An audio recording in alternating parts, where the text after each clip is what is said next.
आइए भाभी।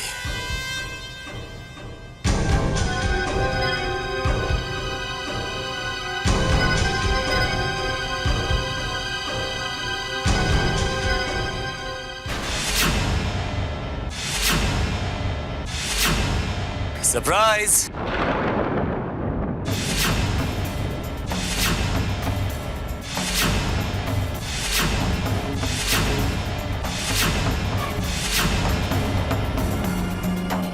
गायत्री देवी कहीं दिखाई नहीं दे रही, आई नहीं अब तक।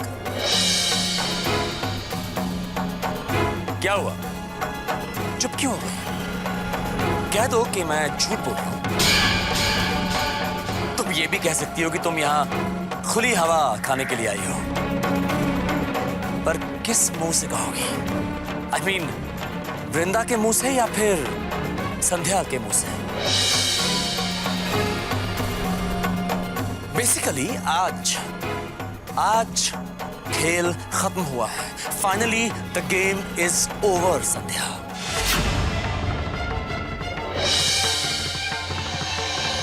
अब बोलो, कुछ कहना चाहती है?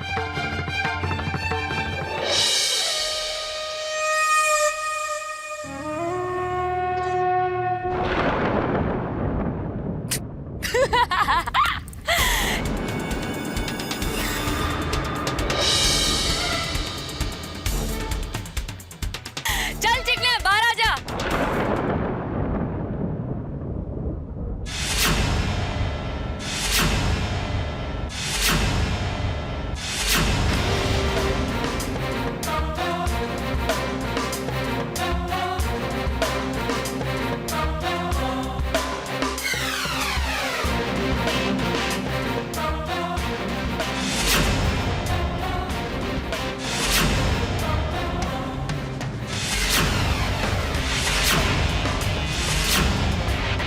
अभी पता है इन लोगों को चिकने अपन तेरे को क्या बोली थी?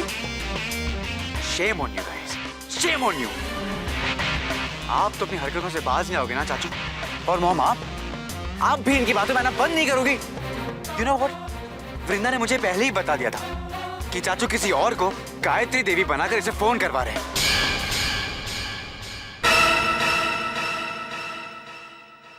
और वो ही सच्चाई दिखाने के लिए, चाचू की एक और ये ऊंची हरकत दिखाने के लिए ये मुझे यहाँ अपने साथ लेकर आई है। युवराज, तुम किसकी बातों में आ रहे हो? भाभी से पूछो। इस लड़की ने फोन पे भाभी के सामने सब कुछ कबूल किया है कि ये हमारे परिवार में अपने बाबा की मौत का बदला लेने आई है, हमारे पूरे परिवार को सजा देने आई है। अच्छा, तो फिर सिर्फ तू ही नौटंकी कर सकता है? अपन भी नौटंकी की। साला, जब अपन को फोन आया था ना, ये मम्मी जी की आवाज मैं पहचान गई थी। उनको लगा साला बहुत लंबा झोल है। अभी झोल हुआ तो कौन किया रहेगा? अपन का दिमाग का ट्यूबलाइट जला। ये पीके की शरारत है। अपन ने झट से अपने चिकने को फोन लगा डाला और इधर बुला डाला हम लोग का नया ड्रामा दिखाने के लिए। युवराज झूठ बोल रही है, इसने सब कुछ खुद कबूल किया, अब यहाँ आके पलट रही है। और शट अप चाचू। देखिए आपने मॉम, ये है आपके लाडले देवर जी, जिनको आप हवेली का आधा हिस्सा देने का सोच रही थी। अरे ये तो फूटी कोड़ी के भी लायक नहीं है। अपनी जमीन में 6 फुट जगह दे दो इनको, जहां मैं इन्हें जिंदा दफना दूंगा। युवराज, एक और लफ्ज नहीं बोलोगे आप चाचू। मॉम, हवेली का आधा हिस्सा अब आप इनके नाम नहीं वृंदा के नाम करोगी, वो भी आज के आज। अभी आप ही कुछ कहिए ना। युवराज, तुम पागल हो गए हो क्या? अरे मुझे तुमसे कुछ नहीं चाहिए युवराज, तुम्हारी जायदाद में से एक फूटी कौड़ी मुझे नहीं चाहिए, लेकिन इसके नाम कुछ मत करो युवराज, इसके नाम सब कुछ मत करो। हम सब सड़क पे आ जाएंगे, सब लोग बहुत पछताओगे भाभी।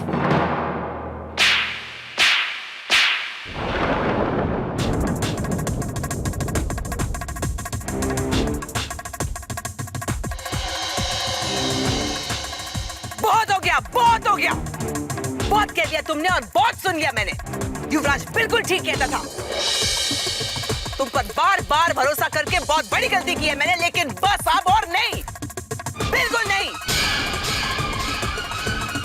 इसके बाद तुमने अगर एक और गलती की ना, एक और गलती, तो युवराज नहीं, मैं खुद तुम्हें धक्के मार के इस घर से बाहर निकालूंगी।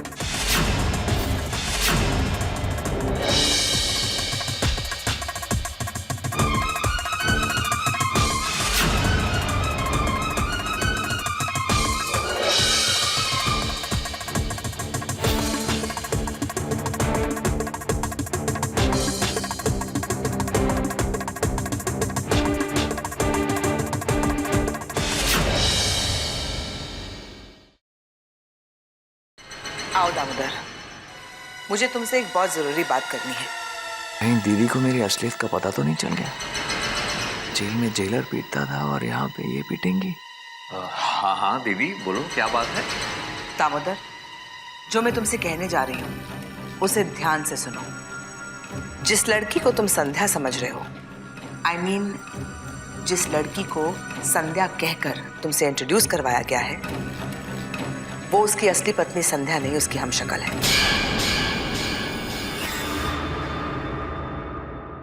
हमशक्ल? मतलब संध्या वो नहीं? संध्या नहीं, वृंदा है। तो फिर असली संध्या कहाँ पे है दीदी? असली संध्या मर चुकी है। मर चुकी है? दीदी ये कब हुआ, कैसे हुआ? वो सब मैं तुम्हें बाद में बताऊंगी। बस तुम इतना समझ लो कि उस लड़की को संध्या बनाकर इस घर में लाना हमारी मजबूरी थी। इस लड़की को जिसे हम वृंदा समझकर झोपड़पट्टी से यहाँ पर लाए थे, मुझे ऐसा लगता है कि इसकी असलियत कुछ और ही है। I mean, ये लड़की वृंदा ना होकर कोई और ही है। अब तुम सुनो, तुम्हें क्या करना है? हाँ बोलो दीदी। तुम मुंबई जाओगे और इसके असलियत का पता लगाओगे। वहां जाकर तहकीकात करो, वो कहाँ रही, कहाँ पली बढ़ी, क्या करती है। पता लगाओ कि ये वाकई में वृंदा है या कोई और। तुम मेरे लिए कर पाओगे ना? हाँ हाँ दीदी, क्यों नहीं, जरूर कर पाऊंगा। लेकिन दामोदर, मुझे ठोस सबूत चाहिए, क्योंकि ठोस सबूत के बिना युवराज इस लड़की को गलत नहीं समझेगा। ये लो, इसमें वृंदा के बारे में सारी डिटेल्स हैं, एक वीडियो भी है। जाने से पहले इसे तुम भी देख लेना। ठीक है दीदी। आपका काम हो जाएगा दीदी। Thank you Damodar, I knew I could depend on you.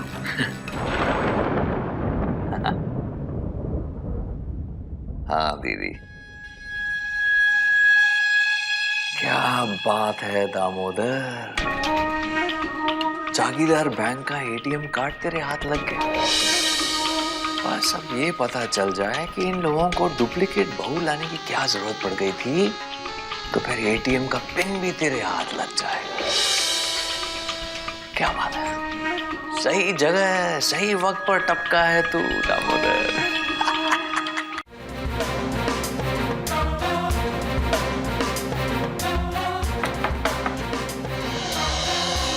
चिकनी तू आना, तेरा ही घर है, नॉक का ही को करता है, बिंदास आने का।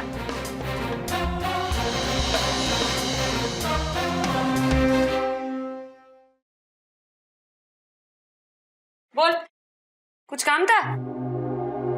संध्या, ये तुम्हारे लिए। क्या है? इस हवेली के बचे हुए आधे हिस्से के पेपर्स हैं। तो इसका मैं क्या करेगी? इन्हें तुम अपने पास ही रखो संध्या, क्योंकि मैंने ये पूरी हवेली तुम्हारे नाम कर दी है।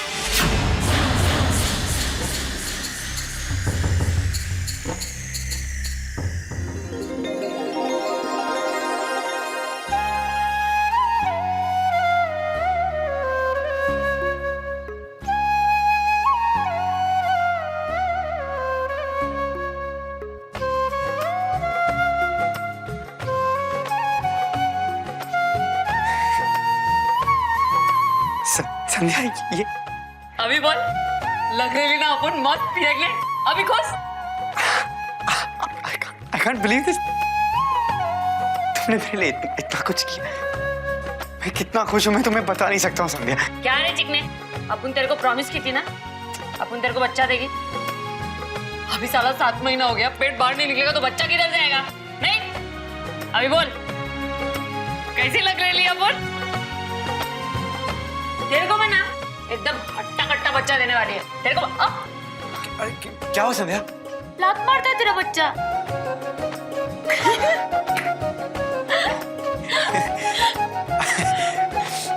अच्छा, वैसे इसमें है क्या? छोटा युवराज, हल्का कपड़ा डालिए मैं, पर पूरी दुनिया के लिए तो तेरी वारिस है ना, बरोबर? चिकने काश मैं सचमुच में तेरे बच्चे की माँ बन पाती।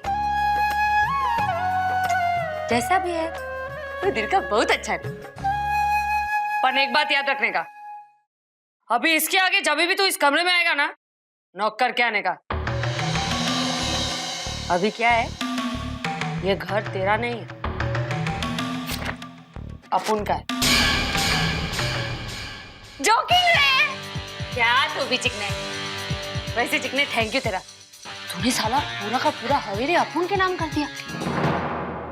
तेरे को मालूम नहीं है साला, ये सोच के कि इस हवेली के मालकिन है अपुन को क्या मस्त लगता है। चिकने तेरे को आइडिया ही नहीं है, पता है?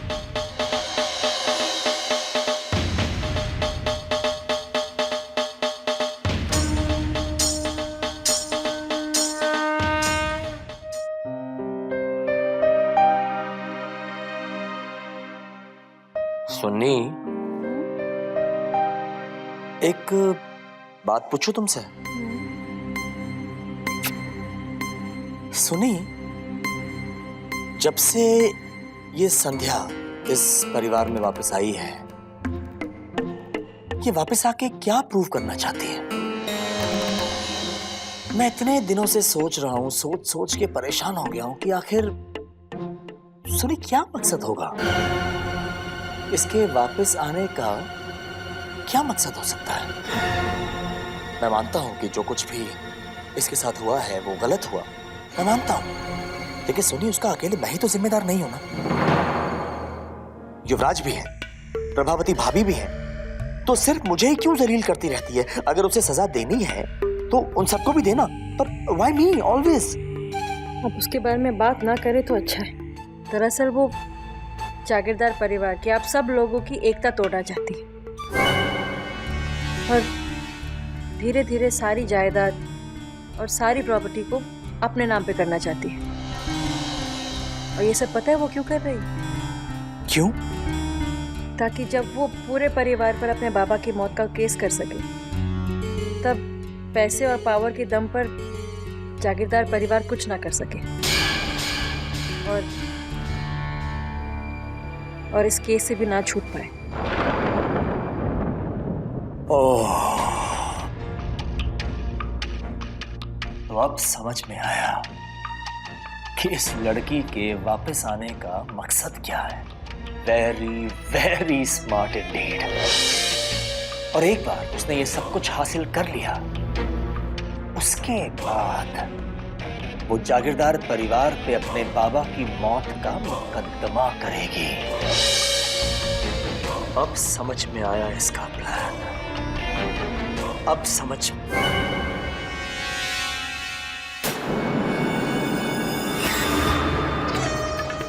लेकिन सुनी, वो हम सबको अरेस्ट करवा देगी। लेकिन सुनी, मैं जेल नहीं जाना चाहता। सुनी, मैंने कुछ नहीं किया है। सुनी, तुम तो उस दिन वहां थी ना जब उसके बाबा की मौत हुई। सुनी, तुम तो वही थी ना। सुनी, मैंने सिर्फ उसके बाबा के मुंह पे हाथ रखा था। सुनी, उनकी घुटन से मौत हो गई। मेरा उन्हें मारने का कोई प्लान नहीं था। सुनी, मैं उन्हें मारना नहीं चाहता था। सुनी, इस उनकी मौत के जिम्मेदार युवराज, प्रभावती भाभी, पंकज भाई साहब, ये सब लोग हैं। सुनी, मैंने नहीं मारा उन्हें। सुनी प्लीज मुझे बचा लो। सुनी, मैं खेल नहीं जाऊंगा। सुनिए, आप जेल नहीं जाएंगे, आप जेल नहीं जाएंगे, आप जेल नहीं जाएंगे। जब तक मैं हूँ आप अरेस्ट नहीं होंगे। आई प्रॉमिस, आपको कुछ नहीं होगा। ये मैं आपसे वादा करती हूँ, आपको कुछ नहीं होगा। थैंक यू, मैं जेल नहीं जाना चाहता तुम्हें।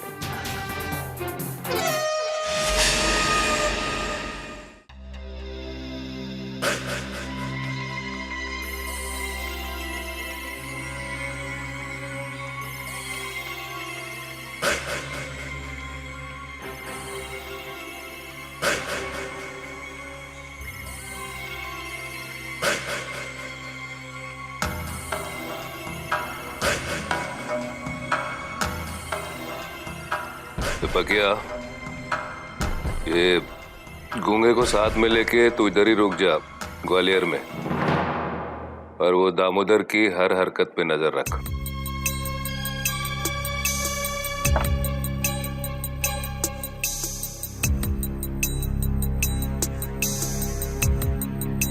उसका भरोसा नहीं है, वो साला कुछ भी कर सकता है।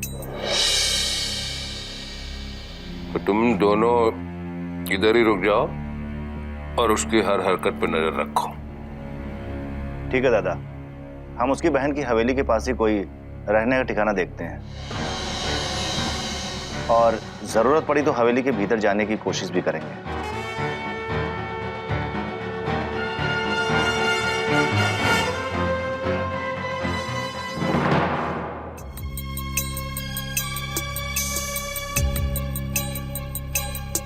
क्या ये दिखता नहीं है, न्यूज़पेपर है। दिखता है कि ये न्यूज़पेपर है, लेकिन आपको शायद ये नहीं दिख रहा कि मैं कितना परेशान हूं। दुनिया भर में क्या हो रहा है मुझे उससे कोई मतलब नहीं है। अरे लेकिन इस पेपर में जो खबर छपी है ना, वो तुम्हारे मतलब की ही है डीके। प्लीज देखो ना, ये लेफ्ट हैंड कॉर्नर पे जो है, इसमें छपा है कि एक बहुत खतरनाक टेररिस्ट को पिछले हफ्ते ही पुलिस ने गुनहगार साबित कर दिया।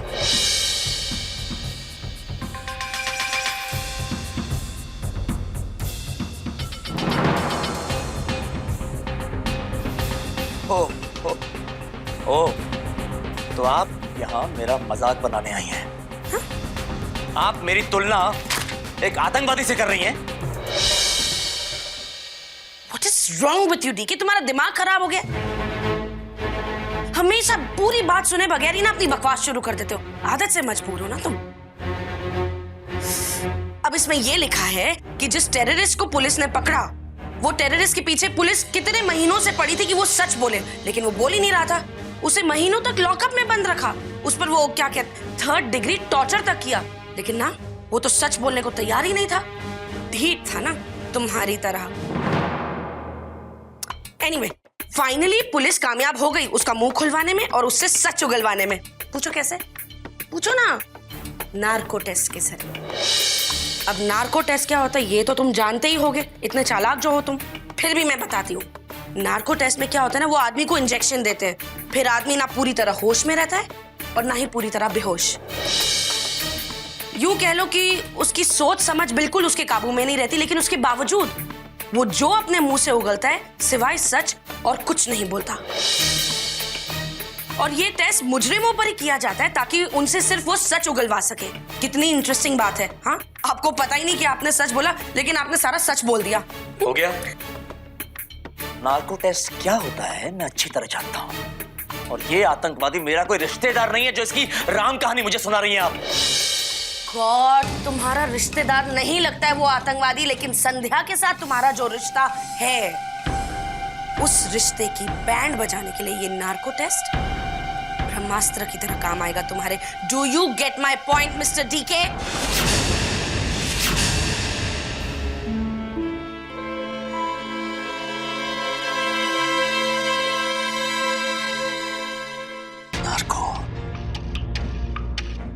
नार्को टेस्ट, संध्या का नार्को टेस्ट। फैंटास्टिक आइडिया भाभी।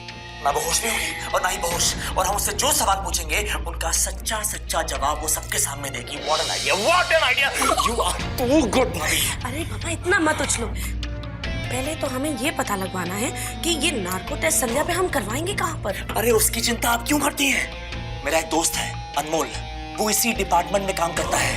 आपने आइडिया दे दिया ना, अब बाकी की सारी तैयारियां मुझ पे छोड़ दीजिए भाभी, अब सब हो जाएगा। What an idea, Bobby! What an idea! Sandhya, you're finished. You are finished. You are bloody finished.